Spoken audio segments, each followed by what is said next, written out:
So continuing talking about logarithms, here we're going to be looking at properties of exponents and logarithms. So the reason why exponents are included is because these are very similar to the exponent rules. But we're going to be focusing on three rules of simplifying logarithms: the product property, the quotient property, and the power property. So these are, the fancy ways that you're going to see the properties written. I would make sure that you have those in front of you, as they will ask you to identify, which parts go together on the quiz. So they do want you to actually know the properties themselves. So the product property is telling us that when we have the logarithm of a product, so product is in the input, that we can expand that into addition of those two separate logarithms. Notice that the base of the logarithm stays the same in all three places, but these two pieces of the product input become individual inputs with the addition. Now, of course, this property works in both directions. So not only can you take the product and expand it into the addition, you can also take the addition, if you start with it, and condense it into this product or multiplication. Same idea with the quotient property, except quotient means that we have division. So we've got the logarithm of a division problem, and that expands using subtraction. So again, notice that the base stays the same in all of these. So these properties do work on natural logarithms as well, because those are just a logarithm with base e. And notice the order does matter here. You do need to have whatever was in the numerator be the first log before the subtraction, and the denominator be second. Last one is the power property, and that's when we have an input that has an exponent. And when we have that, what we do is we take this little exponent guy and we kick him out to the front to be multiplied by the logarithm itself. So we're going to go through, on the quiz, it's a lot of multi-select, where you have to identify everything that could be equivalent to what you're given. So this one says write at least two equivalent forms, but in some cases we may end up with more of them, just to give you an idea of all the possibilities that there are. So in example 1a, we've got two different logarithms. Note that they have the same base. That's something that has to be true, and it's addition. So I matched that up with the product property here. So same base, addition between them. And I know that that means that I can multiply the 16 and the 64 together. So one equivalent form would be log base 4 of, and then if we just, I don't know what 16 times 64 is off the top of my head. So put that in, and that gives us 1024.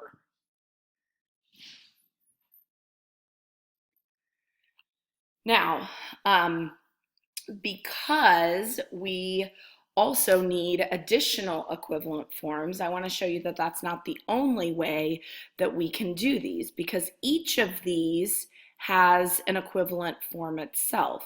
So because 16 is 4 squared, this is also like saying log base 4 of 4 squared plus log base 4 of 4 cubed, because that's what 64 is. So when we multiply powers, we add the exponents. So 2 plus 3 would be 5. So this, here's one equivalent expression. Here's a second equivalent expression. And then I'm going to show you a neat trick that is going to pop up on a lot of the pieces of the quiz. Anytime you have the base of a logarithm that matches the base of an exponential, like this, they cancel each other out. And so what ends up happening is log base 4 and exponential base 4 are inverses. We talked about that in the previous lesson. So we know that inverses undo each other. So the only thing that remains is what was the exponent, which is the 5. So that would be another equivalent form. So this said write at least 2. We found 3 pretty quickly there. Of course, you could even consider this guy another one, but usually they're more simplified than that. So we could do a similar thing with this guy here. So log base 3 of 9 times 9, which would be 81. Or because this is 3 squared, another choice would be log base 3. 3 squared would be 3 to the 4th power, which means because the log base 3 and the exponential base 3, that equals 4. Another choice, because I'm adding 2 things that are the same, would be to say 2 log base 3 of 9. And so that would work as well. So here I've given kind of 4 different choices, all of which would be equivalent to this guy that we were given originally. All right, in C, this time I have subtraction as opposed to addition. So that means that this guy is a quotient property that we're trying to work with here. So when I have this one, no base is written, which means it's understood to be base 10.